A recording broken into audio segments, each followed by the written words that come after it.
Hi, I'm Nikhila Natrajan with the Center for New Economic Diplomacy at ORF. Our guest today is Onyeka Akumah, CEO of Farmcrowdy. We'll let Onyeka go deeper into the business model, but at a high level, Farmcrowdy is a digital platform headquartered in Nigeria that connects farmers to investors, very simply put. Those who pump money into this can choose their type of farms, and they know what their money is funding. So whether it's farm inputs or technical advice or logistics support. At a high level, this is what Farmcrowdy does. Onyeka, thank you so much for joining us today. Thank you very much for having me. Onyeka, could you tell us and our viewers how Farmcrowdy actually helps farmers make a decent return at the end of the entire process? Okay, so the way the farmers make a decent return is this. First, you imagine a farmer has three bands, or say 3 plots of land, and every season the farmer is only able to work with one of those, and then 2 of them is consistently wasted because he doesn't have access to funding to expand beyond the one he's been working on.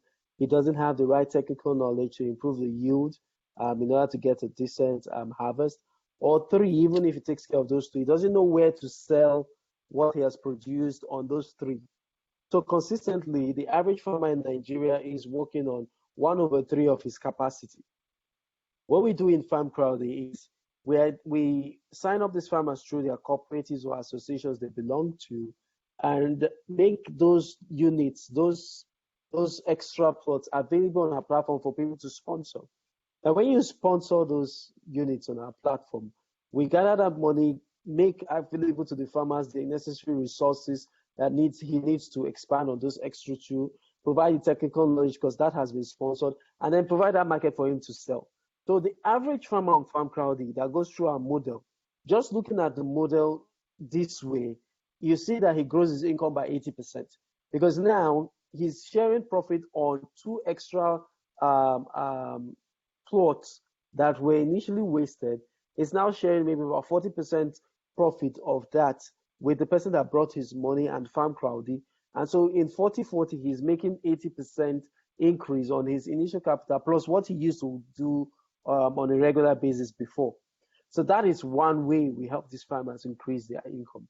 The second way is every time a farmer increases his yield, he's making more money. Because if a farmer is putting seed in the ground and is getting 1 ton per hectare, and farmer B is putting his seed in the ground and is getting 5 tons per hectare, farmer B will make more money. And so with the technical expertise we provide to the farmers, we're able to show them how to increase their yields. And that is in practical sense, increasing the income that the farmer makes at the end of the cycle. These are 2 ways we have actively used our model to grow our farmers' income. So basically, that was my second question. So that is your test versus control then. Let's suppose you take one farmer who's not using these better inputs, and that farmer is not on the Farmcrowdy platform, let's say. Yes. And there's another farmer who is using Farmcrowdy or a recipient of Farmcrowdy's inputs. What is the difference in end revenue or top line for both these farmers? The average farmer, say an average farmer on Farmcrowdy, that's not on Farmcrowdy, he may be making as much as maybe $300,000 per hectare, depending on what he's cultivating. But on Farmcrowdy, he's now making 300 times 0.4 of that would be roughly around 120. So 120 times 2, which is 240, plus 300 is what the farmer will now make on Farmcrowdy. So the average farmer on Farmcrowdy will be making about $540 as against the other farmer that makes $300. Okay, so about a lift. You're talking about a lift of about $240 per farmer. Am I right? Yes. Okay. Onyeka, Nigeria, where you work and you're headquartered, it has close to about 190 million people, if I'm correct. How do you assess the size of the market? and how quickly you can scale? Let me give you an instance based on a practical case on our farm. We currently do poultry farms on Farmcrowdy. And with poultry farms, we've been able to go from 550-day-old chicks that we've raised to proper chickens and sold at 1.8 kg to 2.1 million chickens um, in the last 2 years and 4 months. Or in the last 2 years and 4 months of doing that. Now, if you look chickens, you say 50 to 2.1 million. Mortality rate has dropped from 60% to 4% within that period. So it shows that there's a lot of traction there. But when you put it in the Nigerian context, we currently consume 3 million chickens on a daily basis in Nigeria.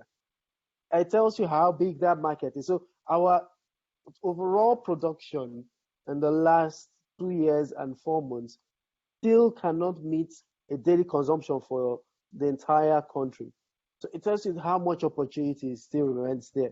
If an average Nigerian eats 3 meals a day, and in 3 meals a day, let's say it's rice that the Nigerian is eating.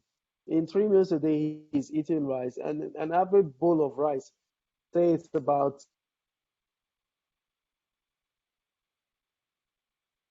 rice, and you times that by 190 million people on a daily basis tells you how much rice will be consumed. So it just shows the potential of the market. Today we're doing currently about 15 cows a day. Lagos alone consumes 6,000 cows a day. It tells you how much potential. So it's still a huge market. The agricultural space alone generates over $100 billion annually in revenue for the Nigerian economists to look at. It's currently the second largest contributor to the overall GDP in the country. It continues to present itself, and especially if you look in the next 3 decades, Nigeria will be one of the largest countries in the world with the number of people that are existing. These people want to eat. So it's just a huge market opportunity for anyone playing in the agriculture space, and that's why I'm excited of where we find ourselves. We see farm types on your website. So, for example, I saw ginger stage 2, for instance. It says opening in July. Yeah. How does that work? What happens when it opens?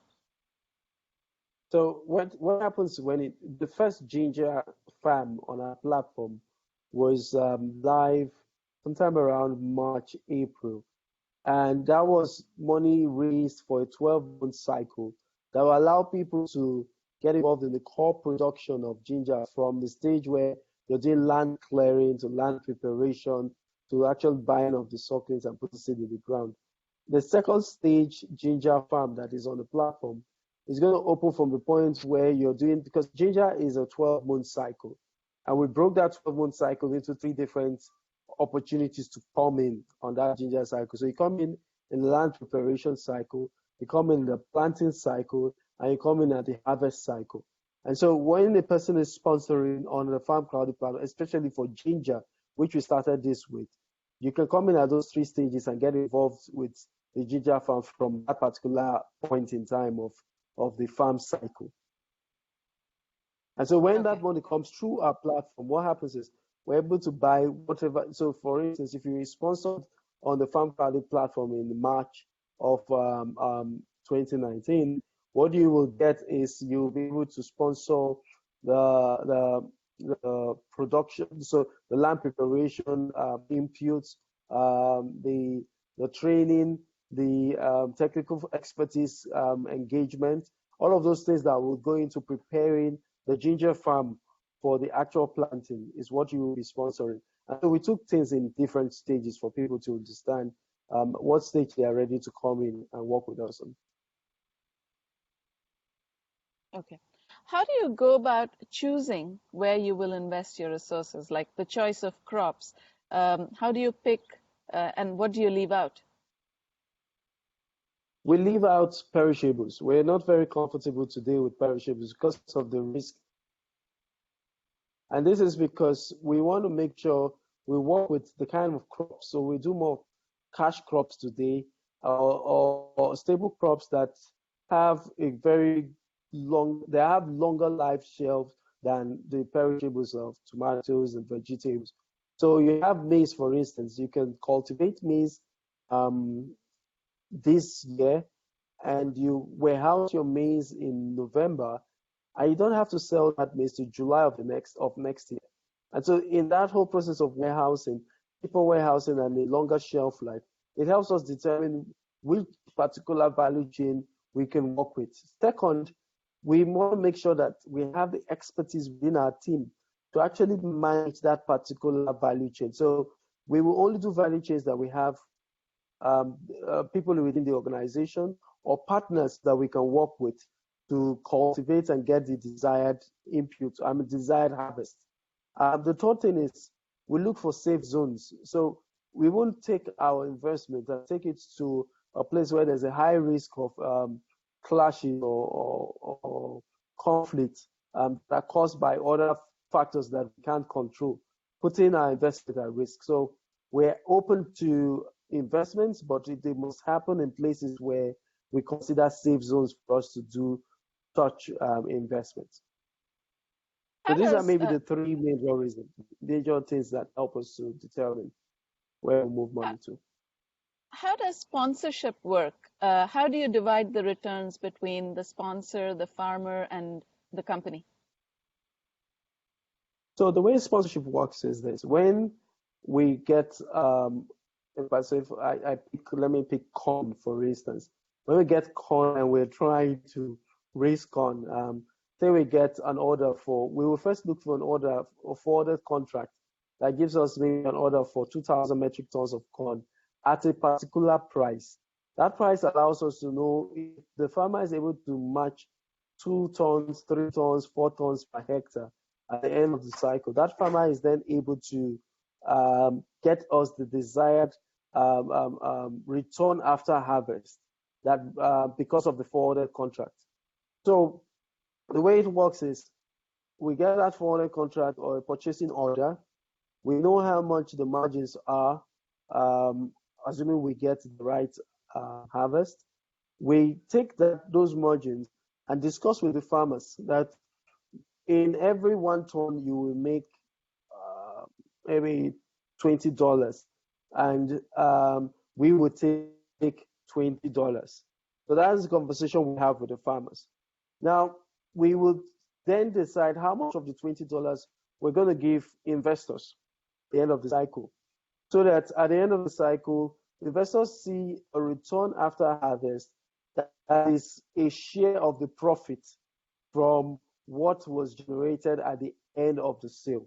But the first split has to happen between the farmers and us, and then we then decide what the sponsors will get, and we make it available on our platform. So when you come to our website and you sponsor a particular farm, what you will then do is you make $100 available to us. I will tell you we're giving you $20 back as a return after harvest over a 6-month period. The $20 you're getting may as well be $20 that is coming from a share of profit from $50, where you are getting $20, the farmer is getting maybe 20 or 15, depending on the agreement, and the Farmcrowdy is keeping the remaining one. But we will only promise you with the worst case scenario what we can cover in form of insurance for the yield or insurance for the input going into the farm. A poultry farm, for instance, in poultry you can do shorter cycles over a long period. So you can complete a cycle maybe in 6 months or 3 months, and then so you can do maybe 3 to 4 cycles in a year. But the margins are low, so the margins may sit around 6 to 10% per cycle. But you come to ginger where you can now make as much as 25%, but the cycle is now 12 months. So, and that is how long it takes to cultivate that ginger. And maybe you're getting that kind of value because you're exporting. Those are the things, the factors that come into play and makes the cycles always different from each other, as well as their returns. Last question, Onyeka. Tell us about how you began all this. Okay, so I wanted to invest in a farmer. I got excited about agriculture. I have a background in software engineering. I did my BSc in Applied Information Technology in India, and I then worked with a couple of organizations in Nigeria. And at some point in time, three sectors excited me: real estate, agriculture, and transportation. I picked agriculture as the first one because this was 2015 when everybody was excited about investing in agriculture. So in deciding which farmer to work with, I reached out to one of my co-founders we meet today and said we should look for a farmer. And I wasn't ready to take the risk that I hear a lot of people taking, where they put in monies into the farms and they get a lot of bad feedback from maybe farmers didn't have insurance or they didn't have the right market, and so the investment goes to waste. I wasn't ready for that kind of investment. So I wanted to spread my risk by getting other people involved with me. And my co-founders then joined me to identify these farmers. And in identifying the farmers, while listening to them, I noticed that there are over 30 million farmers in Nigeria that fit into the model of farmers that have issues with access to funding, issues with technical knowledge, issues with market access. And then on the flip side, you have many Nigerians, thousands and millions of Nigerians that want to invest in them, but you know how to connect with them. And so we decided to build this crowd of people. We called it crowd farming initially. And later on, we flipped the name to Farmcrowdy to, I think it has a better, it's better with people when you say Farmcrowdy. So we just got a crowd of people to come into our platform. We do due diligence on the farmers, and then you invest through us to those farmers. We work with the farmers to get the desired output, and then you get a share of the profit. So that was the simple idea. And over time, it has just evolved into a team of 53, covering 14 states in the country, having a pool of over 20,000 farmers within our network, and 11,000 of them that have been engaged directly. And then all the other many good things that we've been able to do, cultivating over 16,000 acres of farmland that would have been wasted before now. So we're quite excited of where we find ourselves. I'm happy that that journey started with that little project of identifying a farmer and then seeing the opportunities with other farmers. Yes, I think we're up for the long run, and there are a lot more opportunities on the value chain that we want to take advantage of. Today now we're sponsoring not just production, we're sponsoring the trading with Farmgate Africa, where you don't have to sponsor seed going into the ground and waiting for harvest after 6 months. You can actually sponsor the trade of that seed at harvest. And that is something we've now put in place, and we're testing out and working on this year. Moving on, we continue to invest in other parts of the value chain and just keep growing the business. One final question based on what you told me. You used a number, 13 million farmers, early on when you were actually doing the basic research. How did you arrive at that number? How did you get so specific? We noticed that. Sorry. Yeah, because some research has been done already by the Federal Ministry of Agriculture and Rural Works, where they've identified that agriculture currently employs over 60% of the entire work, and there are, out of the total number of people that work in the country and people that work in agriculture, subsistence farmers make up 80% of that workforce. And so that was how we started looking at those figures a lot more deeper, and then arrived at the fact that there are over maybe 30 million subsistence farmers in Nigeria. And so this came from both the Federal Ministry of Agriculture and also other researches that have been carried out from whether it's the United Nations or the World Health Organization. But the figure, so I've been saying 30, figures are all over the place. Some people say it's 35, some people say it's 38, but we've just benchmarked it at 30 for our own comfort, knowing that it's not below 30. We know it's more than 30, but we've used that for our own comfort to then chase the numbers we want to chase. Onyeka Akumah, thank you so much for your time. Thanks a lot, Nikki. Thank you very much for having me.